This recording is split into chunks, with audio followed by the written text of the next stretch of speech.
A luz azul do celular era a única companhia que me restava na noite.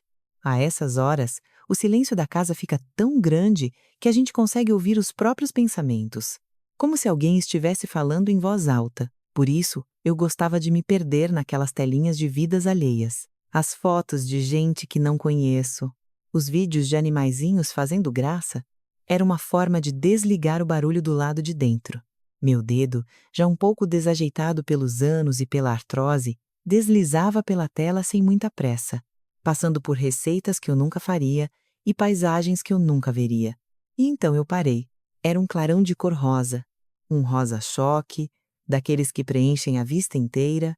No centro da foto, minha neta Sofia. Ela usava um vestido de debutante imenso, cheio de tule e brilhos, como uma nuvem de algodão doce. O sorriso dela era enorme, perfeito, daqueles que a gente ensaia de frente para o espelho. Ao lado dela, minha nora Brenda, com um vestido prateado tão justo que ela parecia embalada para presente. E meu filho, Ricardo, com uma gravata que não combinava, e um sorriso um pouco mais duro que o da esposa. Eles estavam em um salão de festas, desses chiques, com lustres de cristal pendurados no teto e mesas redondas vestidas de branco. A legenda da foto dizia: "Os 15 anos da minha princesa, uma noite mágica e inesquecível. Obrigada a todos que estiveram com a gente." E embaixo, uma chuva de corações e parabéns. Senti um frio que não tinha nada a ver com a corrente de ar que entrava pela fresta da janela. Meu dedo tremeu um pouco ao deslizar para a foto seguinte. E depois outra. E mais outra. Eram dezenas. Sofia dançando a valsa com o pai. Sofia cortando um bolo de 5 andares. Sofia cercada pelas amigas, todas rindo alto. Vi os pais da Brenda, os tios dela, os primos. Gente que eu não conhecia de lugar nenhum, mas não havia um único rosto da nossa parte da família. Nem meus sobrinhos, nem minhas cunhadas. E claro, eu não estava lá. Cada foto era uma pequena pontada, uma confirmação silenciosa de algo que doía mais que um grito. Eles tinham me apagado. Não com uma borracha, mas com um silêncio muito bem planejado, como se eu nunca tivesse existido.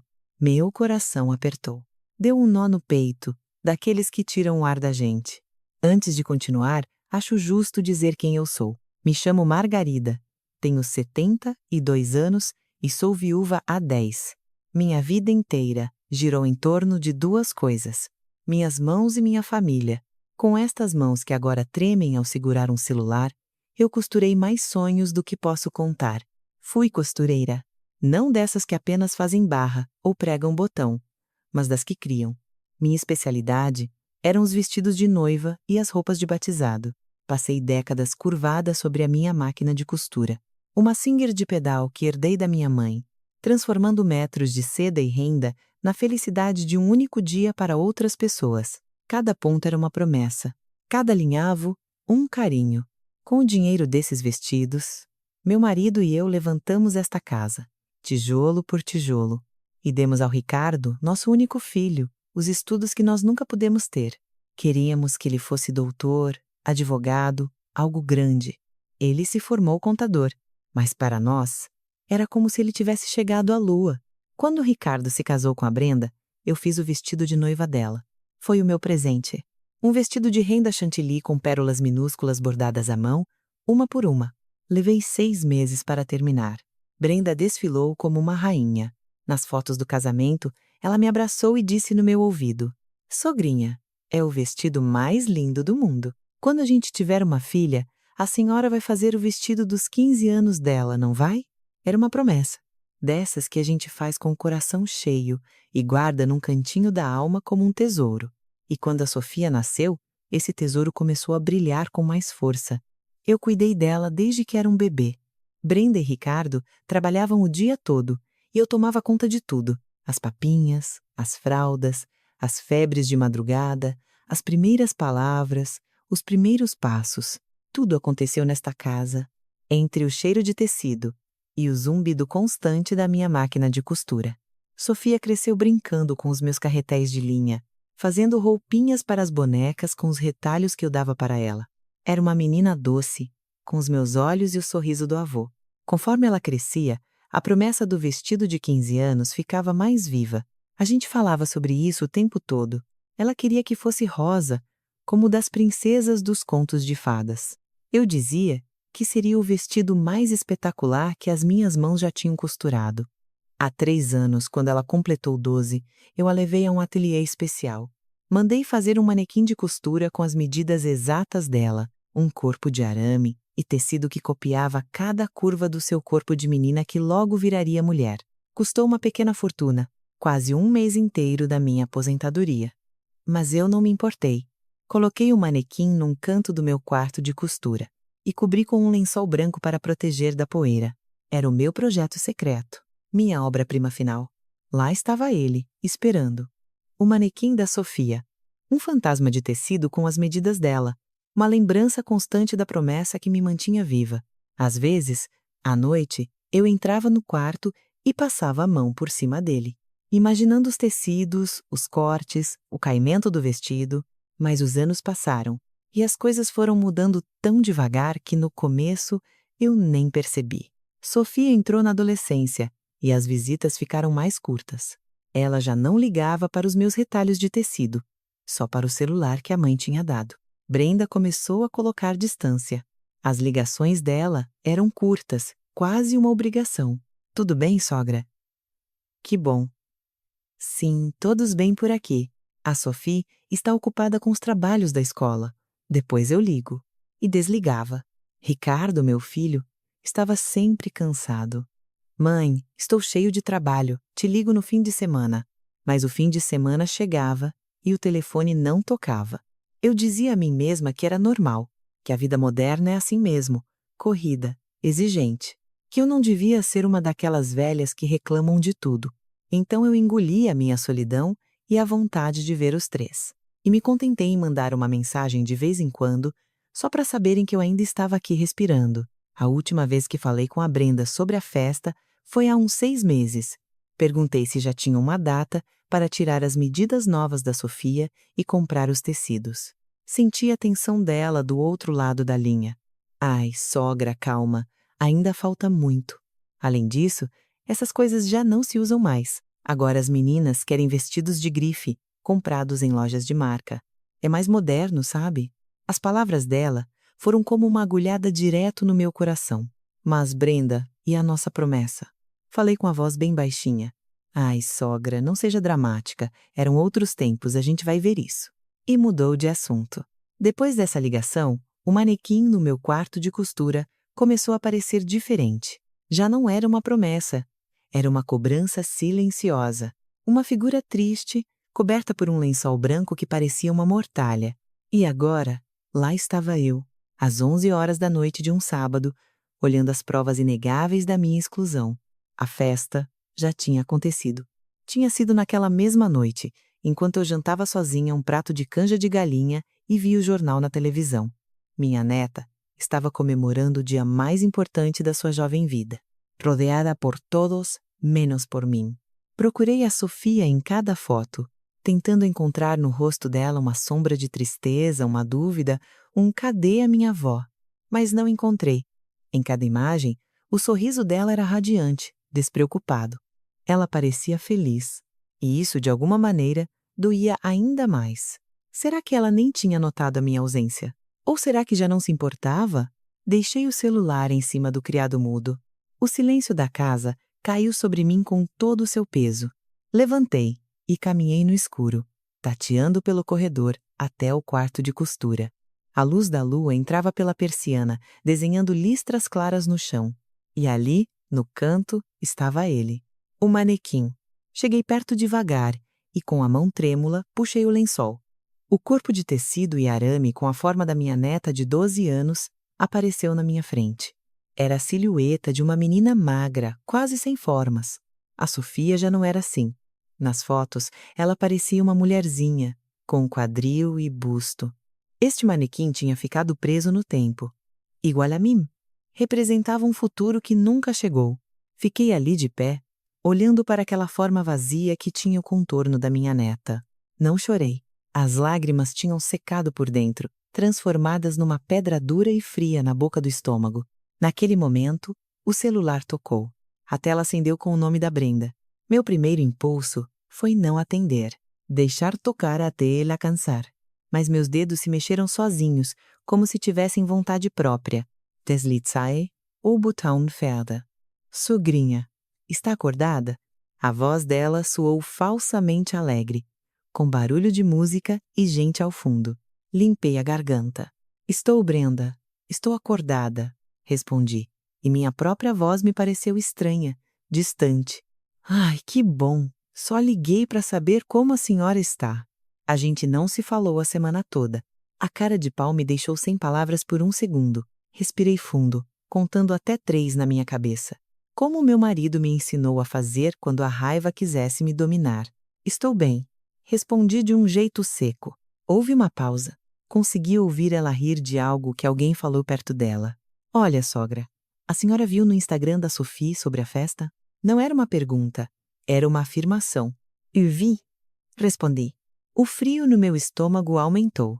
E então, ela soltou a frase, com uma leveza que era puro veneno. Ai, sogra, me desculpe. Com toda a loucura da organização, eu esqueci completamente de convidar a senhora. É sério. Mas também, a senhora sempre dorme tão cedo. Não queríamos incomodar. Além do mais, com tanto barulho e tanta gente jovem, com certeza a senhora ia ficar entediada. Cada palavra era um golpe calculado e preciso. Não foi um esquecimento, foi uma decisão. Eles estavam me dizendo, da forma mais covarde possível, que eu não me encaixava mais na vida moderna deles. Que eu era um móvel velho atrapalhando a casa nova e brilhante. Que a minha presença, o meu amor e a minha história eram um incômodo. Eu me imaginei naquele salão luxuoso, com o meu vestido simples de domingo e os meus sapatos baixos. E entendi que, para eles, eu era uma vergonha. Uma velhinha que vai dormir cedo. Não falei nada. O silêncio se esticou. E dessa vez foi ela quem se sentiu incomodada. Sogra? Ainda está aí? Estou. Foi só o que consegui dizer. Bom, era só isso. Para a senhora não pensar que... Bom, a senhora sabe. Amanhã a gente liga com calma. O Ricardo mandou um beijo. Mentira. Se o Ricardo quisesse mandar um beijo, ele mesmo teria ligado. Meu próprio filho. Ele também tinha concordado com isso. Ele também tinha me apagado. Vão dormir. Foi tudo o que consegui falar antes de desligar. Não desliguei com raiva. Apertei o botão vermelho com uma calma gelada. A mesma calma com que a gente passa a linha na agulha no escuro. Deixei o telefone na mesa de corte, ao lado de um molde de batizado que estava na metade. Olhei de novo para o manequim de uma menina que já não existia, para um vestido que nunca seria feito, baseado numa promessa que tinha quebrado em 1000 pedaços. E naquele silêncio, enquanto a poeira dançava no único raio de lua que entrava pela janela, eu entendi.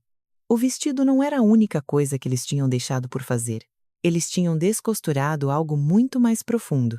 E eu, que passei a vida inteira juntando peças, pela primeira vez senti a necessidade de começar a cortar.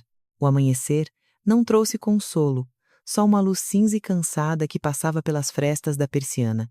A mesma luz que parecia existir dentro de mim. Eu não tinha dormido. Passei a noite sentada na poltrona perto da janela, vendo como a escuridão se rendia aos poucos ao novo dia. O celular continuava na mesa de corte, como uma pequena pedra preta e silenciosa. Não toquei mais nele. Não precisava de mais provas. A ferida estava aberta, e cada imagem que vi na noite anterior era como sal jogado em cima dela. Me levantei. Meus joelhos reclamaram com um estalo abafado, o idioma de sempre do meu corpo. Fui até a cozinha e coloquei a água para passar o café. Um ritual tão antigo quanto meu casamento. O cheiro do café invadindo a casa sempre me pareceu o cheiro do começo da esperança. Naquela manhã, cheirava só a café mesmo e nada mais. Enquanto a água fervia, meu olhar se perdeu no quintal. Os vasos de gerânio que meu marido cuidava com tanto carinho continuavam florindo, ignorando tudo o que acontecia. Que engraçado que é o mundo, eu pensei. Como ele continua girando e dando flores, mesmo quando a gente se sente um deserto por dentro. Com a xícara fumegante nas mãos, voltei para o quarto de costura. Era o meu santuário, o lugar onde a bagunça do mundo se organizava em moldes e costuras retas. Mas agora parecia profanado. O manequim da Sofia continuava ali, despido e pálido sob a luz da manhã. o lençol jogado no chão, aos pés dele, como se fosse uma pele trocada. Me aproximei e passei os dedos pelo ombro de arame tecido. Tinha a forma da minha neta, mas ao mesmo tempo não tinha. Era a forma da menina que eu amei sem condições. A que sentava no meu colo enquanto eu costurava. A que me contava segredos com aquela vozinha de passarinho. Aquela mulherzinha das fotos, com toda aquela maquiagem e o sorriso de festa, era uma estranha. Peguei as minhas tesouras de alfaiate, as grandes, de aço alemão, que cortavam a seda como se fosse água. Elas pesavam na minha mão, como uma extensão fria e exata da minha vontade. Por um instante, uma ideia sombria passou pela minha cabeça. Cravar a tesoura no peito de tecido do manequim, rasgar de cima a baixo, destruir aquela estátua de uma promessa quebrada. Mas as minhas mãos, as mesmas mãos que tinham criado tanta beleza, se recusaram. Aquilo não era eu. A destruição não era a minha linguagem. A minha linguagem era construir, era unir, era remendar. E se agora eu sentia a necessidade de cortar, não seria com a fúria cega da dor, seria com a precisão de um cirurgião que retira um tecido doente para salvar o resto do corpo. Deixei a tesoura em cima da mesa com uma calma que surpreendeu até a mim. Dobrei o lençol branco com muito capricho, como se estivesse dobrando um enxoval. Depois, com cuidado, cobri o manequim de novo. Não o escondi, não o coloquei de castigo no canto. Apenas o cobri, colocando-o em pausa. Como um relógio que a gente tira a corda. Depois comecei a arrumar tudo. Juntei as linhas soltas, guardei os moldes, varri os fios e a poeira do chão. Limpei cada cantinho até o quarto de costura voltar a ser um espaço de ordem e silêncio. Era minha forma de retomar o controle, de dizer, sem usar palavras, que aquele continuava sendo o meu território, e que ninguém, nem mesmo o fantasma da minha neta, ia desarrumar aquilo. O telefone tocou no meio da manhã. Era a minha cunhada Helena, a irmã do meu falecido marido. A voz dela, sempre um pouco mais alta e enérgica que a minha, soou preocupada. Margarida, você está bem? Te liguei ontem várias vezes e você não atendeu. Eu estava ocupada, Helena. Como você está? Respondi, me sentando no sofá da sala. Eu estou que subo pelas paredes. Ela soltou de uma vez. Você viu o que aconteceu na festa da Sofia? Lá estava. A confirmação de que eu não tinha sido a única varrida do mapa. Eu vi, Sam. Falei, com a voz reta. É uma sem-vergonhice, Margarida. Uma falta de respeito com a memória do meu irmão. Como é possível eles não convidarem nenhum de nós? Nem a mim, nem os primos. Ninguém. Eu liguei para o Ricardo hoje de manhã para dizer umas verdades. E sabe o que aquele covarde me disse? Esperei em silêncio. Ele me disse que foi uma coisa muito íntima, só para os amigos da Sofia e a família mais próxima da Brenda. Mentira, eu vi as fotos. Tinha até o cachorro do vizinho dos pais dela. Desde quando nós não somos família próxima? Eu sou a tia-avó dela. Pelo amor de Deus. Foi isso que ele te disse? Que foi uma coisa íntima? Perguntei, e mais uma peça do quebra-cabeça se encaixou. Para mim, ela disse que tinha esquecido. Para a Helena, que era íntimo.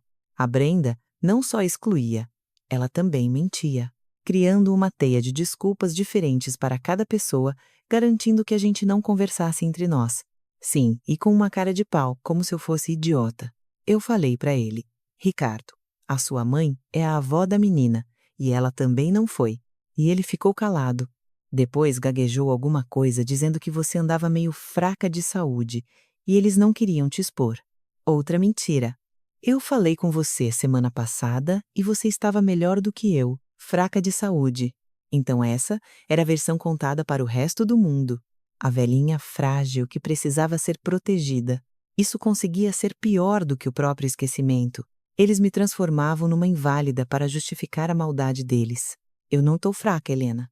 Estou ótima, afirmei, com uma dureza que eu não costumo usar.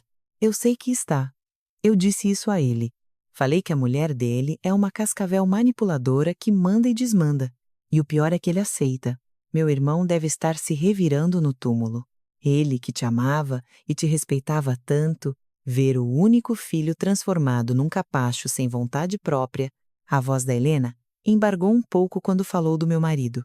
Doeu ouvir aquilo, porque ela estava dizendo em voz alta o que meu coração se recusava a aceitar.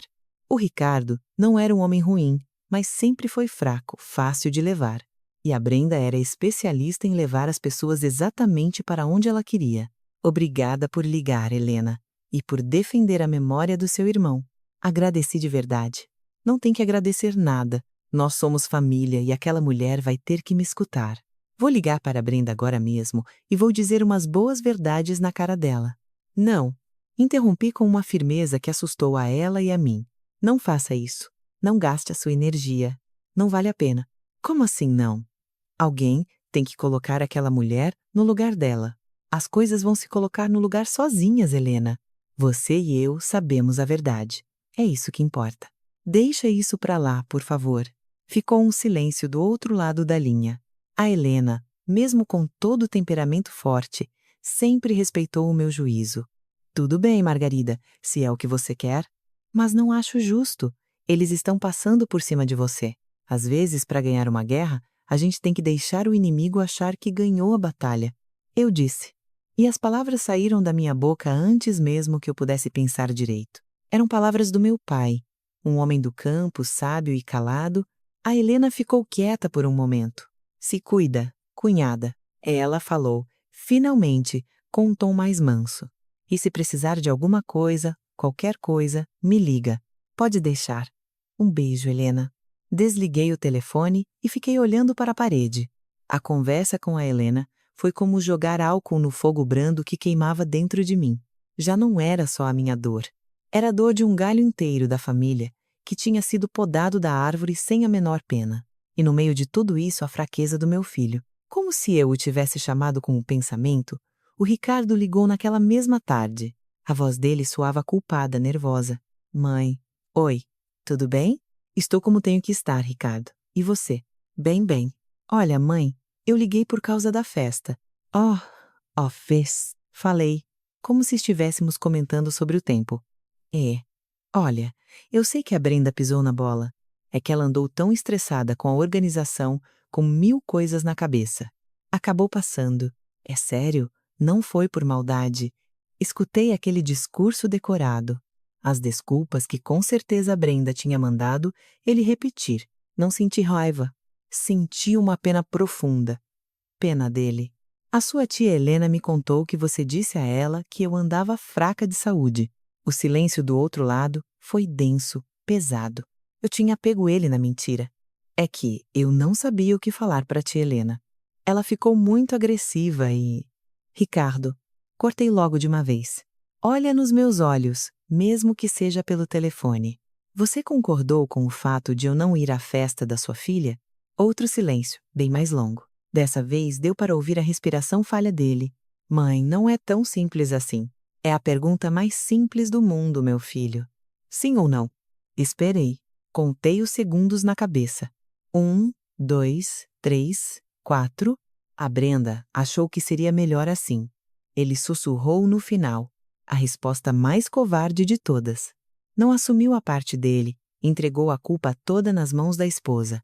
Naquele momento, o amor imenso que eu sentia pelo meu filho não acabou, mas se transformou. Foi coberto por uma camada de decepção tão grossa que quase não deixava passar a luz. Eu entendo, eu disse. E era verdade. Pela primeira vez em muito tempo, eu entendia tudo com uma clareza que doía.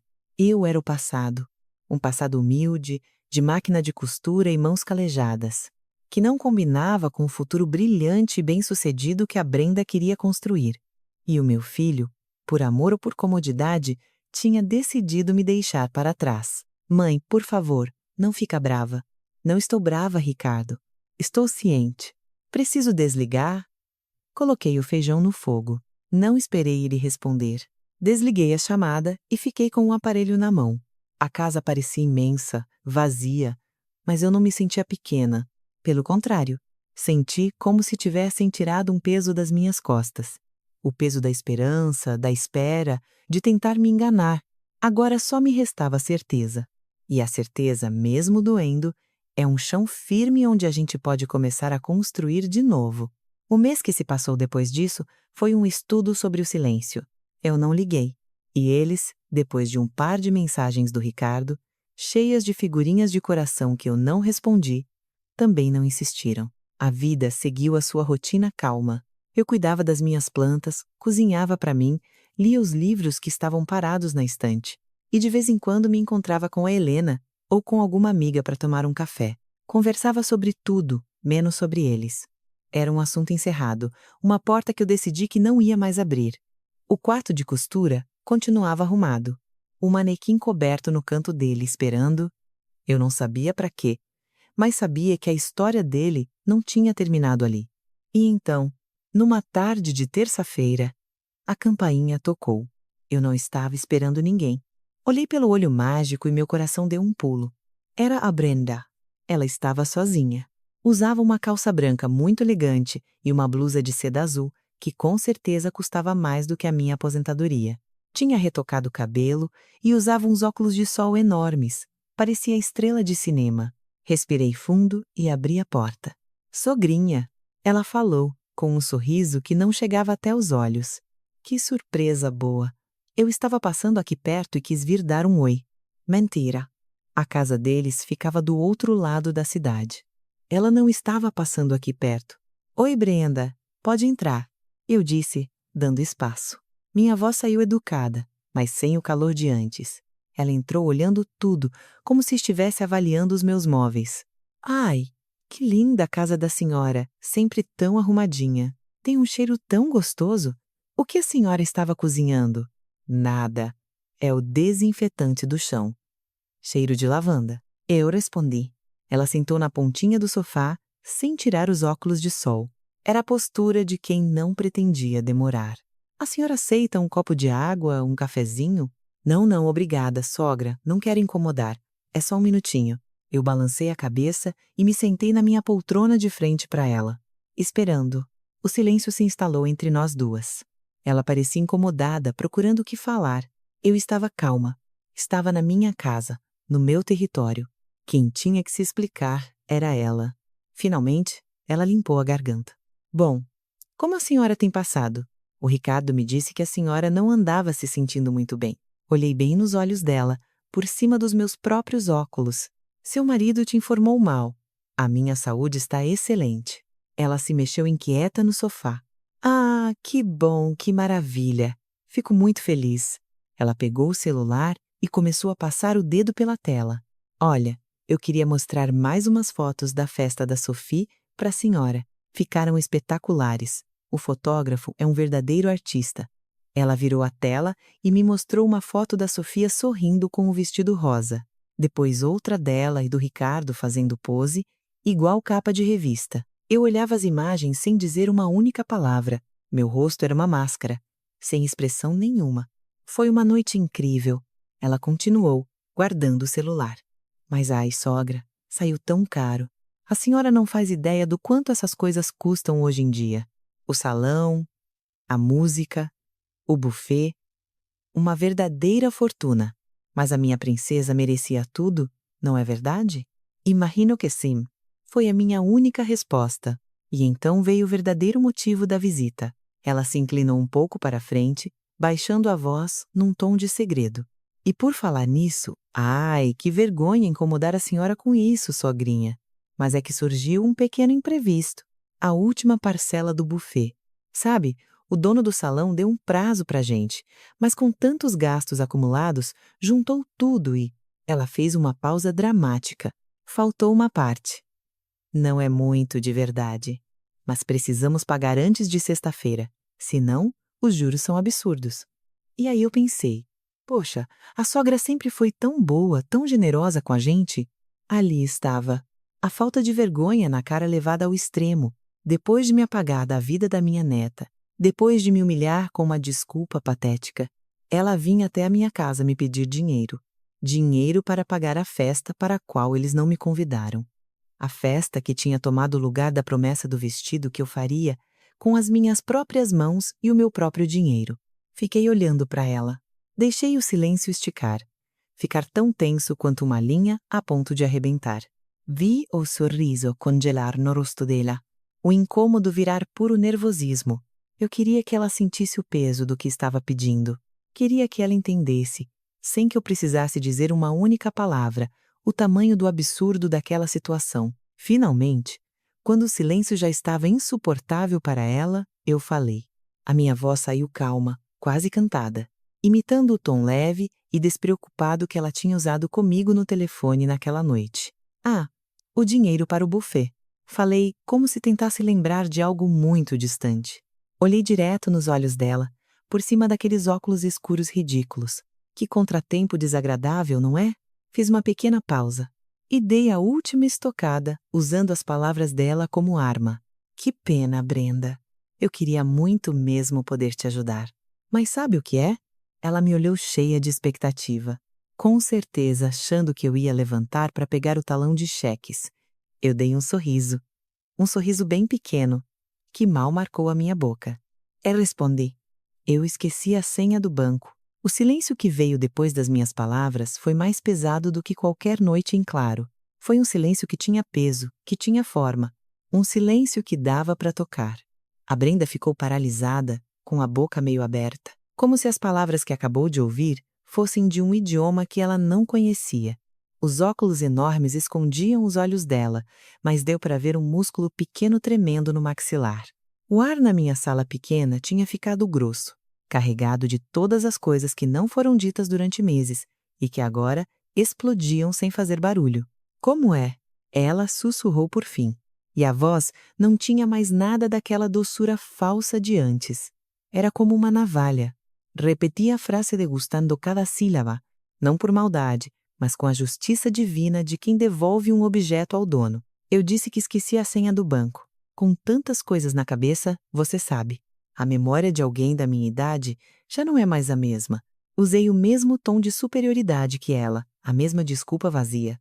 Vi ela engolir seco. A máscara de nora perfeita, de mulher moderna e bem-sucedida, rachou. E por aquela fresta, eu consegui ver a verdadeira Brenda. Uma mulher furiosa, acostumada a ver o mundo se curvar aos caprichos dela. Ela arrancou os óculos de sol do rosto de forma brusca. Os olhos dela, pequenos e duros, me fuzilaram. Isso não tem graça nenhuma, Margarida. Foi a primeira vez em anos que ela me chamou pelo nome. Sem o sogra ou sogrinha, que ela passava como verniz para esconder o que realmente sentia. Eu não estou tentando ser engraçada, Brenda. Estou apenas sendo honesta. A memória falha. Você esqueceu de me convidar para a festa da minha única neta. Eu esqueci uma combinação de 4 números. São coisas que acontecem, não acha? A minha calma pareceu enfurecer ainda mais a mulher. Ela deu um pulo do sofá. A bolsa de grife pendurada no braço parecia uma arma. A senhora sabe perfeitamente que não é a mesma coisa. Isso é uma estupidez. Uma vingancinha infantil. Vingança? Perguntei, levantando uma sobrancelha. Eu não estou em guerra com ninguém. Só estou te dando a mesma explicação que você me deu. Se você achou que era um motivo válido para o seu esquecimento, por que não acha válido para o meu? A lógica das minhas palavras deixou ela sem resposta por um segundo. Andou de um lado para o outro no meu tapete. Os saltos caros ameaçando furar o tecido já gasto. Isso é inacreditável, ela exclamou, falando mais para si mesma do que para mim. Depois de tudo que a gente faz pela senhora, o que que vocês fazem por mim, Brenda? Pode me explicar? Continuei sentada na poltrona, a minha quietude batendo de frente com o desespero dela.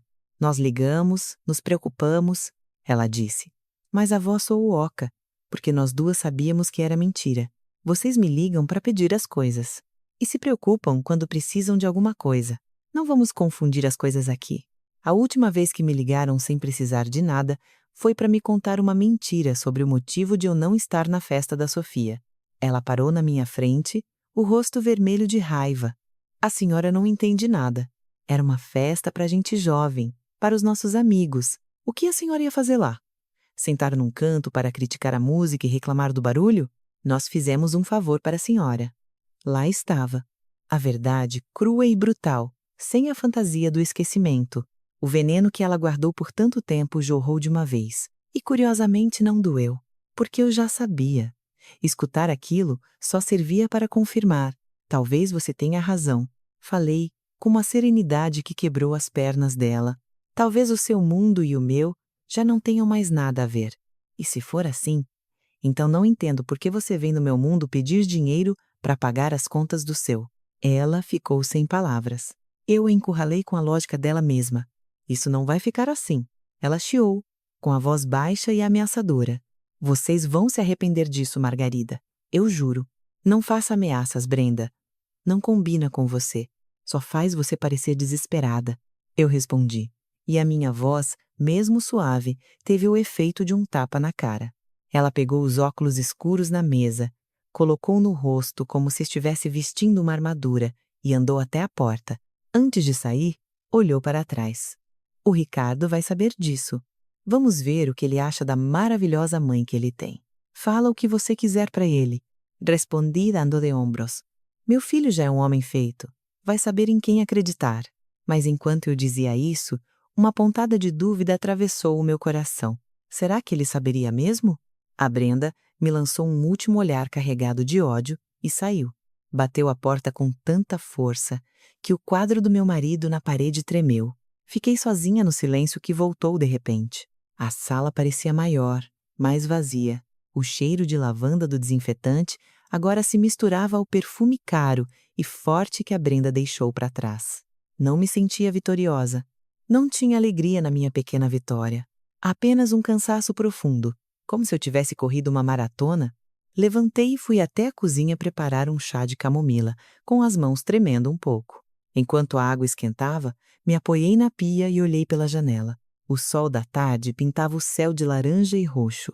Pensei no meu marido, no que ele faria numa situação dessas. Ele era um homem de poucas palavras, mas de uma justiça inabalável. Ele nunca teria deixado ninguém me faltar com respeito. Mas ele já não estava mais aqui. Agora, era minha vez de ser forte. Mas a que custo? Eu tinha acabado de declarar guerra sem querer à mãe da minha neta, a mulher do meu filho. E em todas as guerras, a gente sempre perde alguma coisa.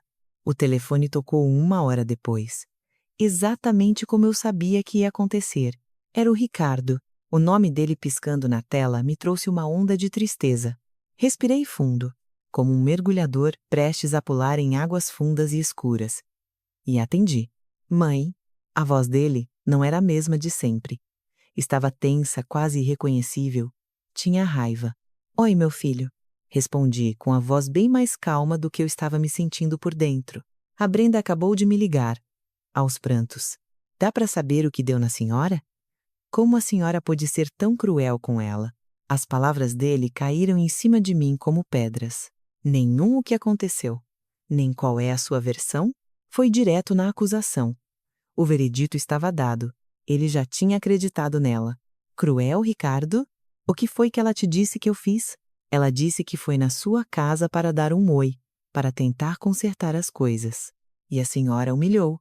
Disse que não daria o dinheiro por pura vingança, tirando o sarro da cara dela. E ela não te contou por que foi na minha casa para começo de conversa?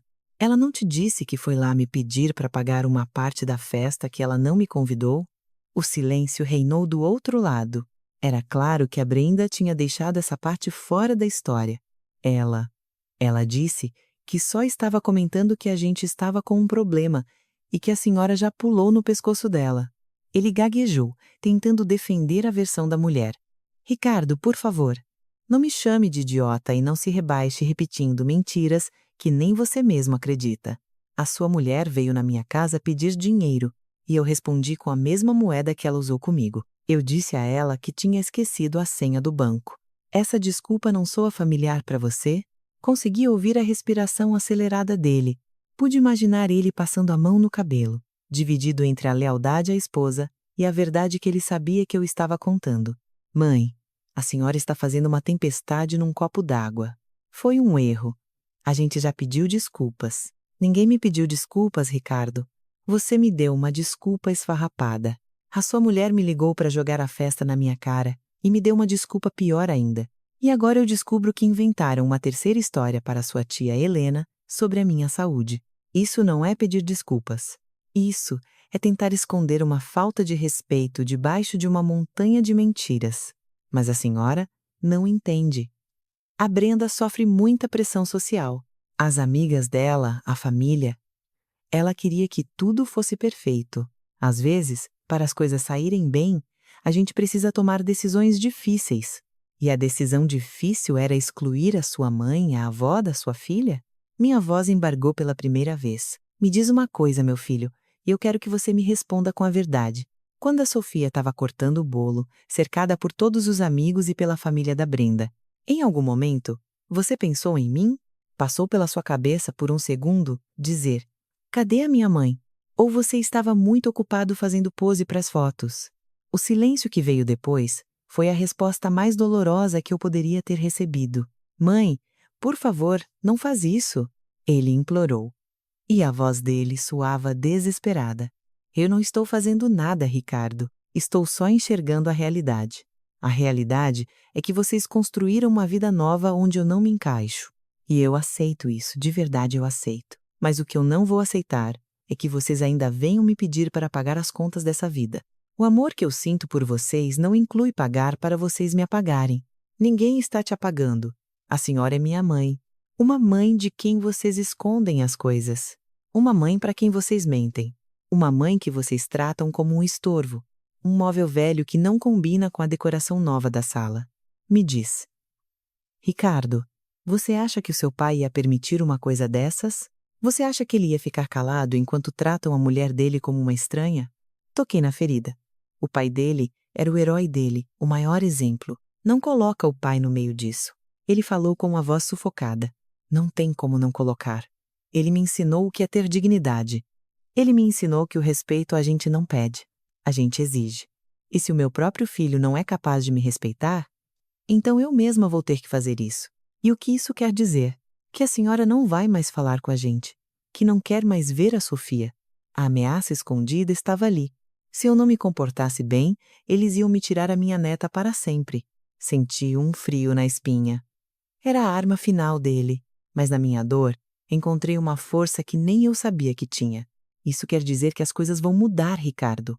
Eu não vou mais ser a avó conveniente que vocês chamam para cuidar da menina quando ela está doente ou quando vocês querem viajar. Não vou ser o caixa eletrônico que vocês procuram quando a conta não fecha. E não vou ser a boba que engole todas as desculpas. Se vocês querem que eu faça parte da vida de vocês, vai ter que ser com respeito. Senão, cada um segue o seu caminho. A senhora está sendo extremista, mãe.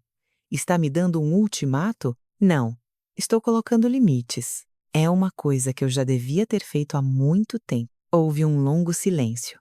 Eu senti a agonia dele do outro lado da linha. Sabia que uma parte dele, o menino que eu criei, entendia que eu tinha razão. Mas a outra parte, o homem casado com a Brenda, estava apavorado com a briga que o esperava em casa. Tenho que ir. Ele disse no final, com uma voz vazia de emoção. A gente se fala depois. Quando você quiser, meu filho. Eu estarei sempre aqui. Ele desligou. Deixei o telefone na mesa da cozinha. O chá tinha esfriado. Sentei numa das cadeiras, a mesma onde o Ricardo sentava para fazer a lição de casa quando era criança. E finalmente me deixei chorar. Chorei em silêncio, sem soluçar. Apenas as lágrimas quentes escorrendo pelo rosto e caindo nas minhas mãos cruzadas. Chorei pelo meu filho, o homem fraco em que ele tinha se transformado. Chorei pela minha neta que eu sentia mais longe do que nunca.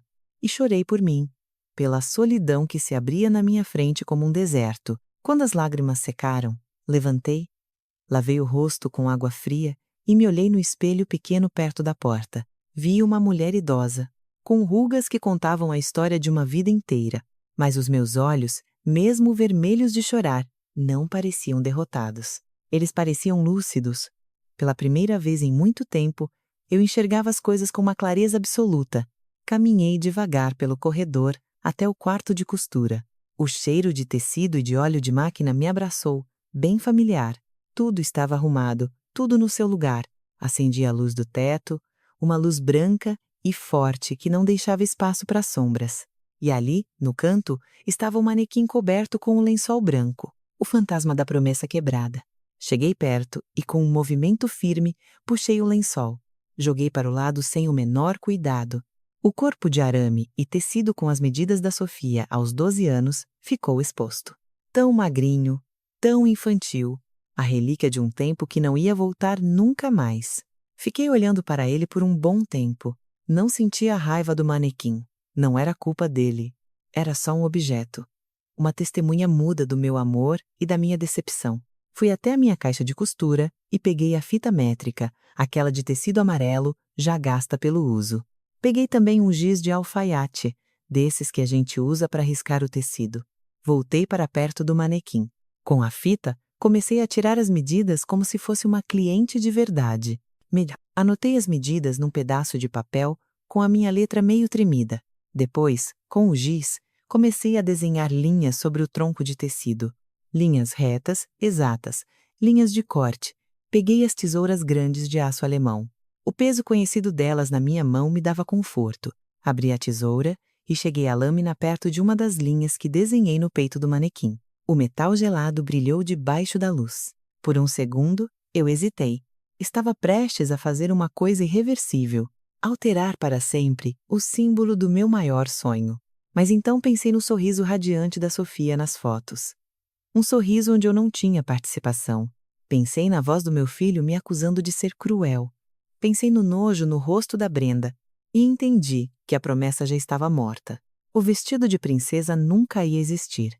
Ficar agarrada àquele manequim, àquela forma de criança, era me agarrar a uma mentira. Para construir algo novo, às vezes a gente precisa primeiro desmanchar o velho. Eu passei a vida inteira unindo peças para criar coisas bonitas. Agora ia fazer o contrário. Ia começar a separar. Com uma firmeza que nasceu do fundo da minha dor, enfiei a ponta da tesoura no tecido esticado do peito do manequim. O som do pano rasgando foi o único barulho no silêncio do quarto. Era um som feio, violento. O som de algo se quebrando para sempre. E enquanto o primeiro corte se abria como um machucado, não senti alívio nem tristeza. Senti que finalmente tinha começado a cortar os fios que me prendiam a um passado que só me causava dor. O barulho do tecido rasgando foi o único lamento na casa inteira. Não foi um corte limpo, como a seda deslizando na tesoura. Foi um rasgo forçado, o protesto de um material grosso e duro que não queria ceder. Tive que fazer força, apoiando todo o peso do meu corpo no cabo da tesoura. O primeiro corte foi o mais difícil. Depois dele, o resto foi um trabalho quase no automático. Fui cortando pelas marcas de giz que eu tinha feito, despedaçando o tronco de tecido como o açougueiro desossa a carne. Primeiro os ombros, depois as laterais, separando a frente das costas. O enchimento começou a cair no chão, parecendo uma neve suja, levantando um cheiro de poeira e de tempo guardado. Não sentia nada, nem raiva, nem tristeza, nem sensação de liberdade. Minhas mãos trabalhavam com a precisão de 60 anos de profissão, mas meu coração estava calmo, como um lago congelado. Cada corte era um ponto final. Eu estava desfazendo, pedaço por pedaço, o corpo de uma ilusão. A menina de 12 anos que eu guardei naquele canto da casa já não existia. E a mulher que ela tinha virado não precisava de mim, ou pior, não me queria por perto. Continuar agarrada ao fantasma de arame e pano era uma loucura. Era como tentar conversar com alguém que já tinha saído da sala. Quando terminei com a parte do tecido, só sobrou o esqueleto de arame e a base de madeira. A estrutura de metal, pelada e torta, parecia um desenho estranho e assustador. Com um pouco de esforço, consegui desencaixar a grade do pé de madeira. Arrastei para o quintal dos fundos. O metal arranhou o piso do chão fazendo um barulho irritante. Deixei do lado das lixeiras. Era só sucata agora. O andaime de um sonho que desmoronou. Voltei para dentro e comecei a juntar os pedaços de pano e o enchimento. Não joguei no lixo. Fiz uma pilha na mesa de corte. Eram as peças de um quebra-cabeça que já não formavam uma imagem que fizesse sentido. Mas o tecido era de qualidade, resistente, e eu nunca na vida tinha desperdiçado um retalho bom. Passei o resto da noite e o dia seguinte inteiro no quarto de costura. Não atendi o telefone, não liguei a televisão. Só trabalhei. O barulho da minha máquina Singer velha me fazia companhia. Uma voz de metal que entendia a minha língua. Cortei os pedaços do manequim em formatos menores, retangulares e ovais. Com o enchimento, fiz almofadinhas firmes. Peguei retalhos de veludo vinho e brocado dourado, sobras de uma encomenda antiga. E forrei aquelas almofadas com um cuidado extremo. O plano não era claro no início. Era só a vontade de transformar aquela coisa feia em algo útil. Mas aos poucos, enquanto minhas mãos trabalhavam, a ideia ganhou forma. Eu estava criando mini manequins de costura, desses que a gente usa como alfineteiros de luxo, ou para guardar joias. Eram imitações em miniatura de um busto de alta costura. Ficaram elegantes e firmes. Fiz 3. Um forrado de veludo, outro de brocado e o terceiro de um linho cru que eu tinha guardado. Usei carretéis de linha de madeira vazios para fazer o pedestal de cada um. Quando terminei, coloquei os 3 enfileirados em cima da mesa. Eles eram lindos. Eu peguei o símbolo da minha maior humilhação e transformei em 3 objetos de uma beleza digna e contida. Não sabia ainda o que ia fazer com eles, mas o simples fato de ter feito me devolveu uma parte de mim que eu achava que tinha perdido. A criadora, a artesã, a mulher que tira a beleza dos restos. Na quinta-feira de manhã, a Helena ligou. Dessa vez eu atendi. Margarida, pelo amor de Deus, onde você se meteu? Eu já estava quase indo aí arrombar a sua porta. Ela disse, com a voz misturando alívio e irritação. Estou bem, Helena. Só andei ocupada. Respondi, olhando para os 3 alfineteiros na mesa. Ocupada com o que de tão importante? O Ricardo me ligou ontem. Imagina para quê? Imagino perfeitamente. Falei, com um suspiro cansado. Ele estava furioso. Ligou pedindo para eu tentar te convencer, para eu colocar juízo na sua cabeça. Me contou uma versão tão distorcida da história que por um momento achei que ele estava falando de outra pessoa. Segundo ele, a pobrezinha da mulher dele foi na sua casa cheia de boas intenções e você atacou ela como um bicho. E que por causa de um capricho seu, agora eles estão quase se metendo num problema gigante com a dona do buffet. E o que você disse a ele? Eu falei que ele é um sem-vergonha e um mentiroso. Lembrei a ele que a pobrezinha da esposa dele é uma manipuladora de mão cheia e que se eles têm problemas de dinheiro, é porque gastam o que não têm dando festa para fingir o que não são. Eu disse a ele que você foi uma santa a vida inteira, agarrando desaforo e esquecimento calada, e que, se pela primeira vez na vida você bateu o pé, fez muito bem. Já tinha passado da hora. Um sorriso pequeno desenhou no meu rosto. A lealdade da Helena era como um remédio. Obrigada, cunhada, mas você não devia ter brigado com ele por minha causa. Não é por sua causa, é por justiça. Meu sangue ferveu, Margarida. E o pior é que ele ainda tentou me usar. Ele falou assim: Tia, a senhora que é tão sensata, conversa com ela, avisa que ela não pode destruir a família por uma bobagem. Se a senhora convencer ela a ajudar a gente, eu juro que a gente recompensa. A gente leva ela para jantar, compra um presente. Como se a sua dignidade pudesse ser comprada com um jantar. Eu bati o telefone na cara dele. Mas que absurdo. Fiquei em silêncio, processando a informação. Então essa era a nova estratégia. Jogar a família contra mim para me pressionar. Imaginei o Ricardo ligando para os primos e os tios, contando aquela historinha lavada, me pintando como a velha teimosa e vingativa, que estava colocando a estabilidade da família em risco por causa de puro orgulho bobo. Sabe o que é mais triste nisso tudo, Helena? Falei baixo. O quê? Ele acredita mesmo que tem razão?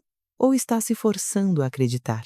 A Brenda conseguiu torcer tanto a realidade que na cabeça dele nós somos as vilãs, as antigas, que não entendem a vida moderna deles, e ele é a vítima, preso entre a esposa maravilhosa e a família problemática. Ele é um covarde, isso sim. O meu irmão não criou um covarde. Ela cravou, dura. Mudei de assunto. Falar do Ricardo me doía no corpo. Helena, as suas netas, as filhas da Mariana, elas ainda têm aquela mania de ficar fazendo roupinha para as bonecas? A Helena se espantou com a mudança de assunto. As meninas? Tem sim. Passam o dia inteiro cortando pano velho. A menorzinha, a Lúcia, diz que vai ser estilista igual você. O coração deu um pulo no meu peito. Eu tenho uma coisa para elas. Você poderia passar aqui em casa hoje à tarde? Claro que sim, Margarida. Mas não precisa se incomodar. Não é incômodo nenhum. Interrompi com carinho. É uma necessidade. A Helena chegou às 5 da tarde. Passei um café e coloquei umas bolachas, como sempre. Nós sentamos na cozinha. Conversamos um pouco de bobeiras. Do tempo, da saúde da vizinha, do preço da verdura no mercado. Mas eu sabia que ela estava esperando. Finalmente, chamei ela até o quarto de costura. Quando ela viu os 3 pequenos manequins na mesa, ficou de boca aberta. Margarida. Mas o que é isso? São lindos. Ela chegou perto e tocou neles com a delicadeza de quem toca numa joia. São perfeitos. De onde você tirou isso? Eu fiz. Respondi. Simples. Ela me olhou confusa. Fez com o quê? Meu olhar desviou para o canto vazio, onde antes ficava o manequim da Sofia. A Helena seguiu meu olhar. Viu o canto nu e o pé de madeira encostado na parede. Os olhos dela regalaram. Ela entendeu na mesma hora. Margarida. Não me diga aqui. Balancei a cabeça devagar. Eu peguei algo que me trazia dor e transformei numa coisa útil. Queria dar de presente para suas netas, para elas brincarem, ou para colocarem os colarinhos de miçanga que elas fazem, ou só para enfeitarem o quarto mesmo. Eles merecem ficar com alguém que ainda sabe dar valor às coisas feitas à mão. A Helena me olhou com os olhos cheios d'água. Ela não falou nada. Chegou perto de mim e me deu um abraço muito apertado. Foi um abraço demorado, silencioso, que falou mais que 1000 palavras. Dizia: eu estou com você, entendo a sua dor e admiro a sua força. Quando ela me soltou, segurou as minhas mãos. Você é a mulher mais forte que eu conheço, Margarida. Meu irmão escolheu muito bem. Embalei os 3 alfineteiros numa caixa com o maior cuidado, envolvendo no papel de seda. Enquanto a Helena ia embora com a caixa debaixo do braço, eu me senti em paz. Eu tinha fechado um ciclo. O amor e o talento que foram jogados no lixo num lugar iam florescer no outro, mas a paz durou pouco. Na sexta-feira de manhã, último dia de prazo para pagar o buffet, a campainha tocou.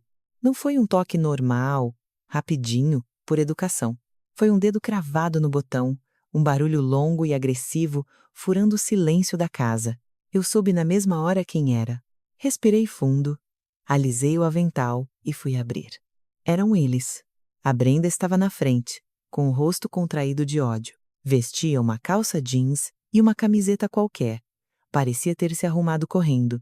O Ricardo estava um passo atrás dela, com uma cara de agonia que me deu até pena.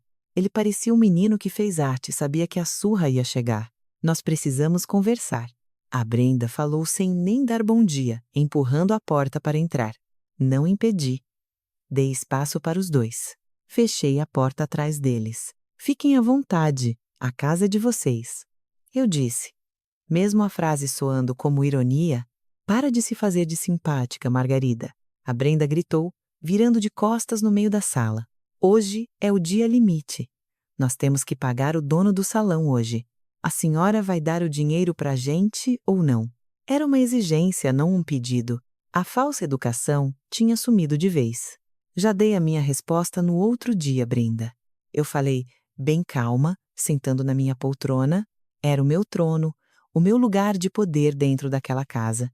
Aquilo não foi resposta, foi um desaforo. Ela berrou. O Ricardo entrou no meio, colocando a mão no braço da mulher. Amor, por favor, fala baixo. Mãe, vamos conversar como gente civilizada. Eu estou tentando, meu filho. Mas a sua esposa parece não querer.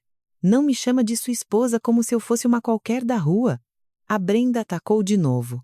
Eu sou a mãe da sua neta. Exatamente, a mãe da minha neta.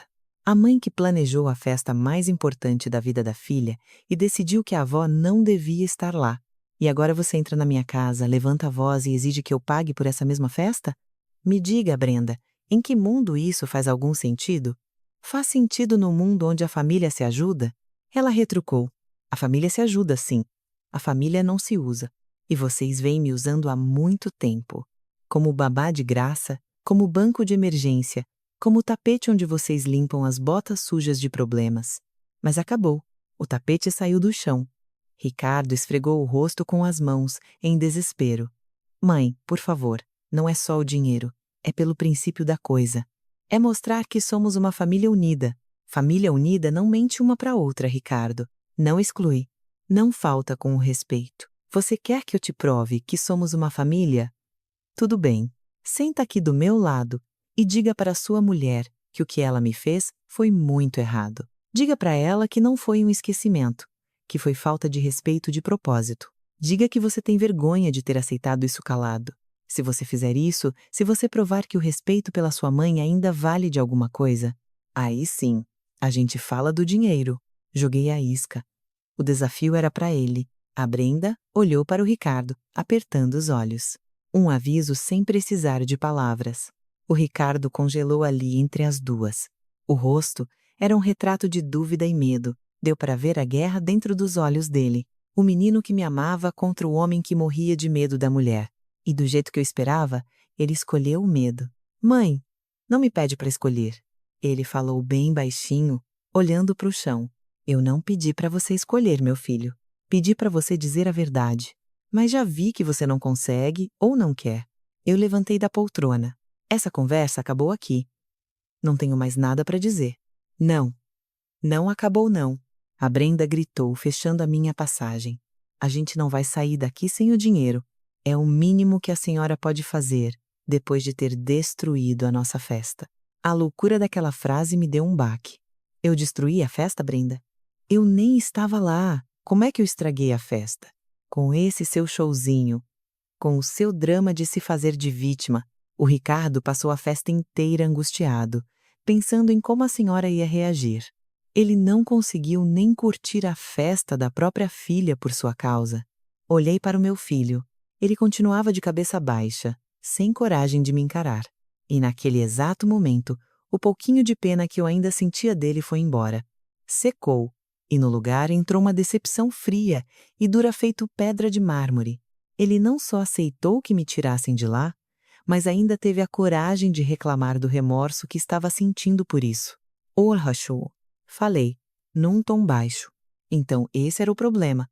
O problema não foi eu não estar lá, foi a minha falta ter pesado na consciência de vocês. Vocês queriam me apagar da foto, mas queriam fazer isso e dormir em paz. Que pena que o plano falhou. Virei as costas e comecei a andar em direção ao corredor. Aonde a senhora vai? O Ricardo perguntou, falando um pouco mais alto pela primeira vez. Para o meu quarto de costura. Eu tenho trabalho para fazer. Vocês já sabem onde fica a porta. E então, algo dentro da Brenda pareceu arrebentar. A raiva virou quase uma histeria. O vestido? Ela berrou, esbugalhando os olhos, como se tivesse acabado de lembrar de um detalhe.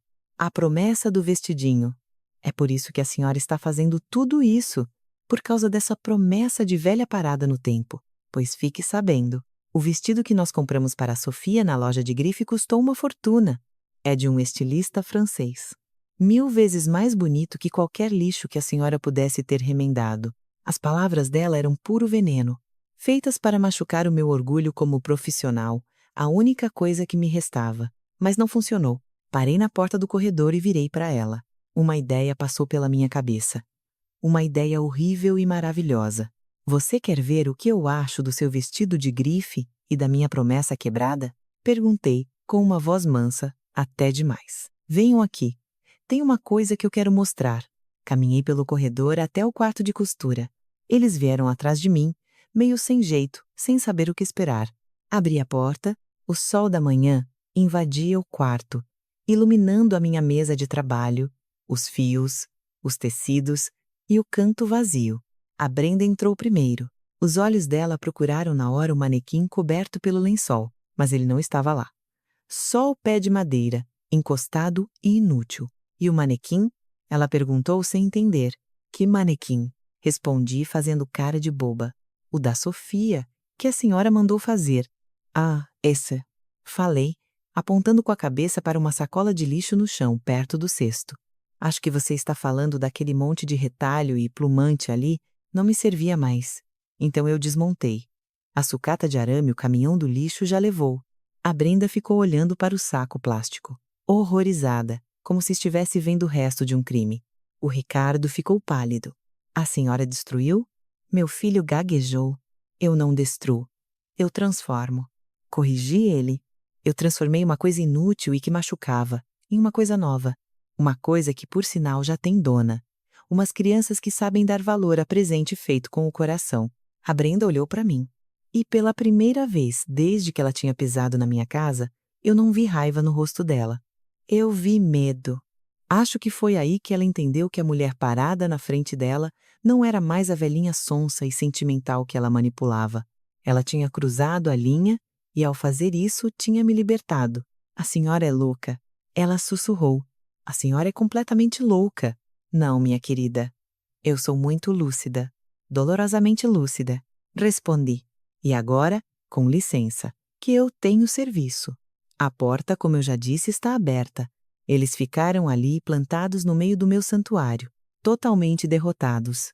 Não tinha mais grito, não tinha mais exigência, só um silêncio pesado e a prova crua de que tinham perdido. A Brenda foi a primeira a se mexer. Saiu do quarto sem abrir a boca, parecendo um robô. O Ricardo ficou um segundo a mais, me olhando com uma cara de desespero, de súplica, como se quisesse que eu consertasse a bagunça que ele deixou fazerem. Mas eu só olhei de volta, de olho seco e coluna reta. Não havia mais nada ali que eu pudesse consertar. Ele balançou a cabeça como se não acreditasse no que estava acontecendo e foi atrás dela.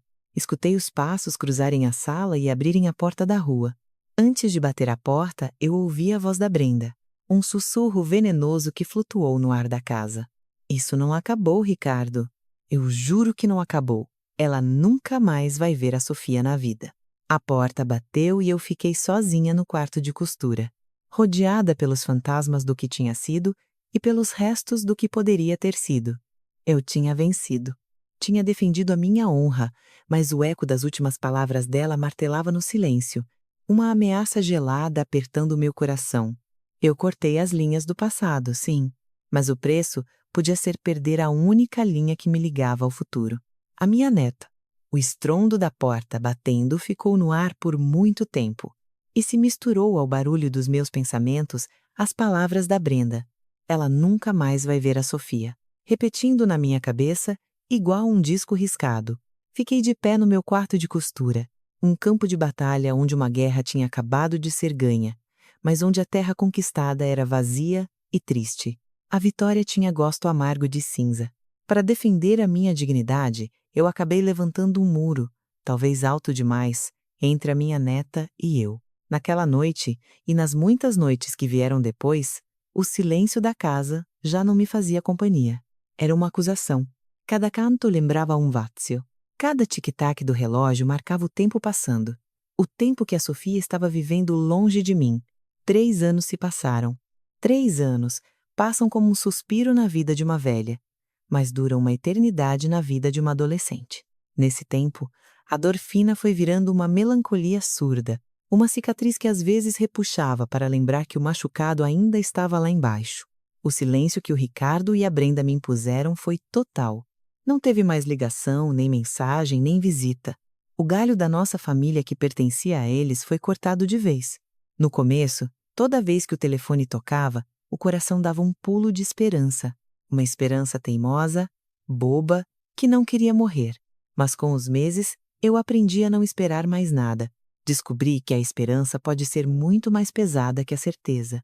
Para não morrer afogada no vazio, me refugiei na única coisa que nunca me abandonou: as minhas mãos e a minha máquina de costura. Mas eu não fazia mais vestidos de festa nem roupa de noiva. O mundo daquelas promessas que duram só um dia já não tinha graça para mim. No lugar disso, eu comecei um pequeno projeto, quase sem querer. Coloquei uma plaquinha escrita à mão na janela da sala. Faça concertos e remendos. Dê vida nova à sua roupa de estimação. Tudo começou com uma vizinha que me trouxe um casaco do pai dela, cheio de furo de traça, mas que ela não tinha coragem de jogar fora. Restaurei a peça com a paciência de um ourives, trançando linha nova em cima da velha, fechando cada ferida do tecido até o casaco parecer respirar outra vez. A notícia correu pelo bairro. As pessoas não traziam roupa nova. Traziam peças que tinham história. O vestido de primeira comunhão de uma avó que a neta agora queria usar. As calças de trabalho de um marido falecido que a viúva queria transformar numa capa de almofada. A mantinha de berço de um menino que agora ia se mudar para estudar na faculdade. Virei uma cirurgiã de lembranças. Uma costureira de saudades. Meu quarto se encheu da vida dos outros, e as histórias deles foram tapando os buracos da minha. Cada pontinho era uma meditação. Cada remendo era a prova de que o que está rasgado pode voltar a se unir, mesmo que a cicatriz fique aparecendo. Um dia, enquanto eu cerzia o cotovelo de uma blusa de frio de lã, a campainha tocou. Era um sábado à tarde. O sol amarelo e preguiçoso passava pela cortina. Eu não estava esperando ninguém. Fui abrir a porta com a blusa na mão e congelei. Era o Ricardo. Ele estava sozinho. Eu não o via havia 3 anos. O tempo tinha castigado meu filho. Ele estava bem mais magro, com olheiras fundas e um monte de fios brancos que não estavam ali antes. As roupas, embora de marca, ficavam meio largas, como se pertencessem a um homem mais forte, o homem que ele costumava ser. Nós dois ficamos nos olhando na porta, com um abismo de tempo e silêncio entre nós. "Oi, mãe", ele disse. E a voz soou rouca, como se estivesse muito tempo sem usar. A minha primeira vontade foi bater a porta na cara dele, devolver um pouquinho da dor que ele me fez sentir. Mas quando olhei nos olhos dele, vi o meu filho. Não o marido da Brenda, não o homem covarde que me machucou, mas o menino que eu embalei no colo. O jovem que virou contador para me dar orgulho. O muro do meu rancor trincou. "Oi, Ricardo, pode entrar", eu disse, dando espaço na porta. Ele entrou devagar, olhando para os cantos como se fosse a primeira vez ali. Parou na frente do quadro do pai, e por um momento achei que ia falar algo, mas ficou calado. Ele se sentou no sofá, no mesmo lugar em que a Brenda sentou na última vez. Mas diferente dela, ele afundou nas almofadas, como se não tivesse força para ficar com a coluna reta. Eu me sentei na minha poltrona de frente para ele. A blusa que eu estava remendando continuava no meu colo. "Quer um café?" Eu ofereci. Ele balançou a cabeça. "Não, obrigado. Eu só queria vir te ver." O silêncio caiu sobre nós de novo. Não era um silêncio tranquilo. Era cheio de perguntas engasgadas e respostas que davam medo. Finalmente, ele tirou os olhos do chão e me encarou. "A senhora tinha razão, mãe." Ele falou, e as palavras saíram arrastadas, como se dossem no corpo. "Em tudo, a senhora tinha razão." Não respondi. Não precisava. Deixei as palavras dele ocuparem a sala, limparem o ar pesado daquele cômodo. A Brenda e eu separamos. Ele continuou, com a voz embargando. "Há 6 meses. Foi feio, mãe. Muito feio."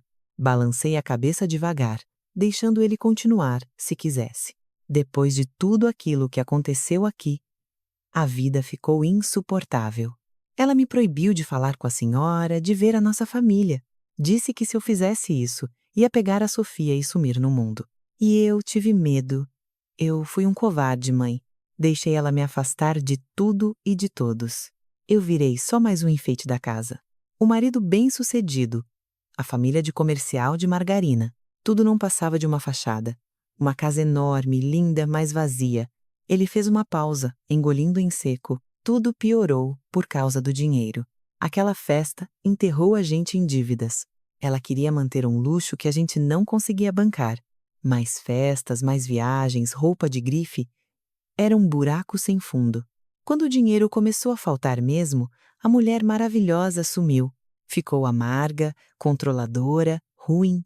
Jogava na minha cara o tempo todo que eu não ganhava o suficiente, que eu não estava à altura dela.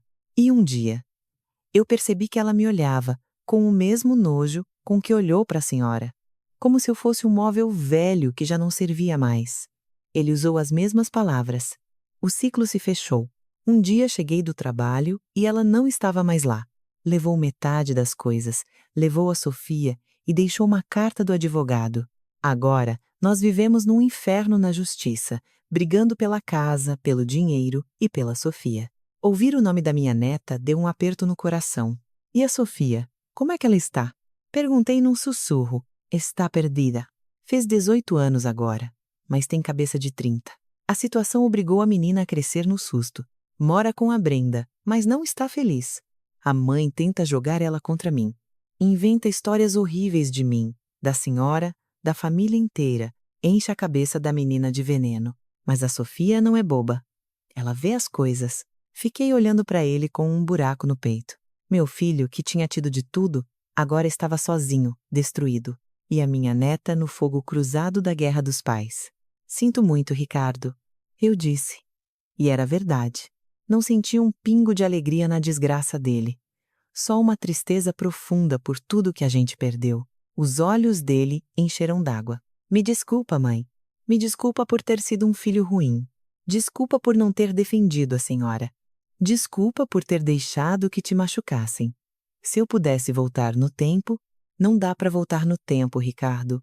Eu interrompi com voz doce. "A gente só pode ir para frente e tentar remendar o que rasgou."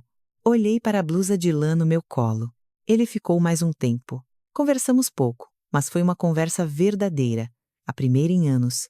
Antes de ir embora, ele parou na porta. Se a senhora deixar, eu queria passar aqui com mais frequência. Tomar um café, bater papo, se não for tarde demais. Nunca é tarde para um filho. E eu respondi: a casa é sua. Ele concordou, com uma gratidão tão profunda no olhar que cortou minha alma, e foi embora. O Ricardo cumpriu o que disse. Começou a aparecer todo final de semana. No começo as conversas eram difíceis, cheias de pausas, mas aos poucos a gente foi construindo a ponte de novo. Ele me contava sobre a loucura do divórcio e sobre a falta que a Sofia fazia.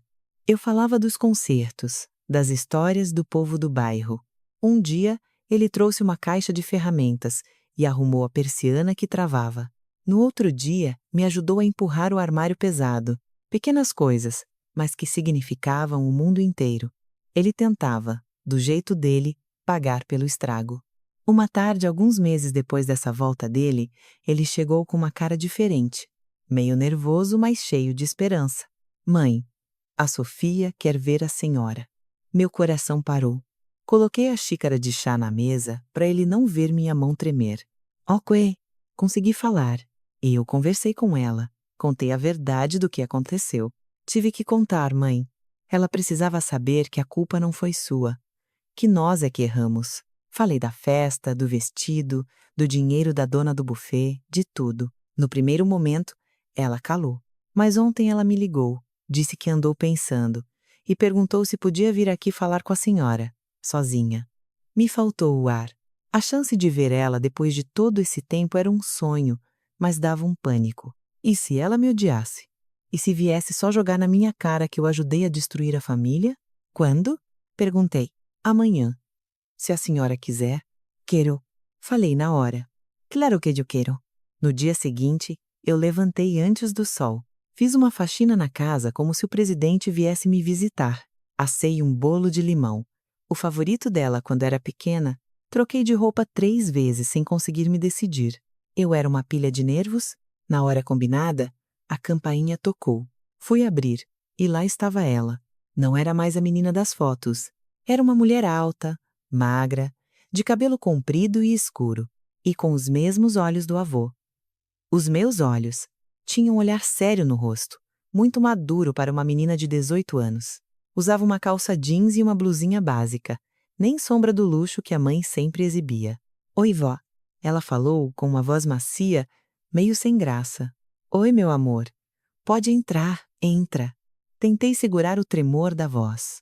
Ela entrou e ficou parada no meio da sala, olhando tudo em volta. Bateu o olho na foto do meu marido. Eu lembro dele. Ela falou baixo. Ele lia historinhas para mim naquela poltrona e apontou para minha poltrona. Lia, sim. Confirmei com um nó na garganta. Ofereci um pedaço de bolo e um copo de leite. Ela sentou no sofá e eu na poltrona.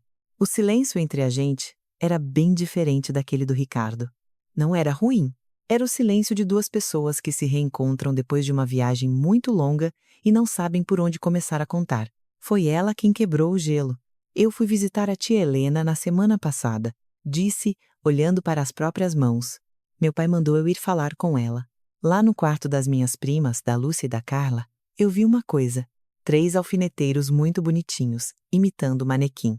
Eu perguntei onde elas tinham arranjado aquilo. E a Lúcia falou. Foi a avó Margarida que deu pra gente. Ela fez usando o manequim que era do seu vestido de 15 anos. Ela levantou a cabeça e olhou direto nos meus olhos. Tinha uma tristeza muito funda neles. Meu pai me contou a história, vó. A verdadeira. Eu sinto muito por tudo que aconteceu. Eu era só uma menina, eu não entendia nada. Fui na onda da festa, das luzes, dos presentes. Não vi que a senhora não estava lá. Ou se vi, não liguei. Fui egoísta, e eu me arrependo do fundo do meu coração. As lágrimas começaram a descer pelo rosto dela. Você não tem que pedir desculpas de nada, meu amor. Falei, levantando e indo sentar do lado dela. Sequei as lágrimas dela com um polegar, igual eu fazia quando ela era bebê. A culpa não foi sua. Foram os adultos que tomaram as decisões erradas. A gente erra mesmo. Ela me abraçou com um aperto de desespero, como se tentasse recuperar de uma vez só todos os anos que a gente perdeu. E eu apertei a minha neta. o pedaço da minha vida que eu achei que não ia ver nunca mais. Choramos juntas, abraçadas, sem falar mais nada. Lágrimas que lavavam, que levavam o amargor embora e deixavam só amor. Quando a gente se acalmou, ela segurou a minha mão. A minha mãe não é feliz, vó. Ela vive de aparência. Cercada de gente que não dá a mínima para ela. Tenta comprar o meu amor me dando roupa cara, pagando viagem. Mas eu não quero isso. Eu só quero isso aqui. Ela olhou em volta. Para minha casa simples, os móveis velhos, os quadros em preto e branco, eu quero ter uma família de verdade. A partir desse dia, a Sofia começou a vir toda semana, às vezes com o Ricardo, às vezes sozinha. Sentava comigo na cozinha, contava da faculdade, do sonho de virar desenhista, das brigas com a mãe. Eu escutava e contava do avô dela, das coisas que o pai dela aprontava quando menino, do meu tempo de costureira.